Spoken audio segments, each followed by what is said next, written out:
రాజన్న సిరిసిల్ల జిల్లా చందుర్తిలో అన్నదాతలు రోడ్డెక్కారు. చందుర్తి మండల కేంద్రంలోని ప్రధాన బస్టాండ్ కుడాలి వద్ద రైతులు రాస్తారోకో నిర్వహించారు. పండించిన పంటను కొనుగోలు చేయడంలో ప్రభుత్వం జాప్యం చేస్తుందని నిరసన వ్యక్తం చేశారు. ఇప్పటికైనా అధికారులు స్పందించి పంటను వెంటనే కొనుగోలు చేసే విధంగా చర్యలు తీసుకోవాలన్నారు. ఈ వరి కోతలు స్టార్ట్ అయి నెల రోజులు అవుతా ఉన్నది.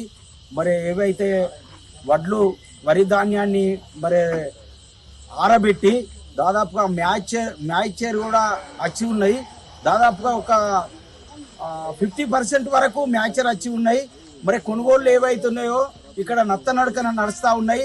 మరి ఉన్నతాధికారులు జిల్లా కలెక్టర్ గారు కానీ మరి మిగతా సివిల్ సప్లైకి సంబంధించిన ఆఫీసర్స్ కానీ ఇప్పటి వరకు 20 రోజులు అవుతుంది మ్యాచర్ వచ్చి, ఇంతవరకు మాత్రం కొనుగోలు స్టార్ట్ కాలే. ఐకేపీ వారిని అడిగితే మిల్లు అలర్ట్ రాలేదని చెప్తున్నారు. మరి ఇన్ని 20 రోజుల నుంచి మిల్లు అలర్ట్ రాకపోవడానికి కారణం ఏంది? ఇప్పటి వరకు మరి ప్రభుత్వ వీపు గారు, దయచేసి ప్రభుత్వ వీపు గారికి రిక్వెస్ట్ చేస్తున్నాం. ఈ రైతులకు మీరు సకాలంలో నీళ్లు అందించి రైతులను ఆదుకున్నారు. అయినప్పటికీ వడగళ్ళ వానొచ్చి ఇప్పటికీ సగం చచ్చిపోయినాం. ఇంతవరకు కొనుగోలు విషయంలో మాత్రం ఇంతవరకు విధానం మాత్రం ఎటు అది కాలేదు. కాబట్టి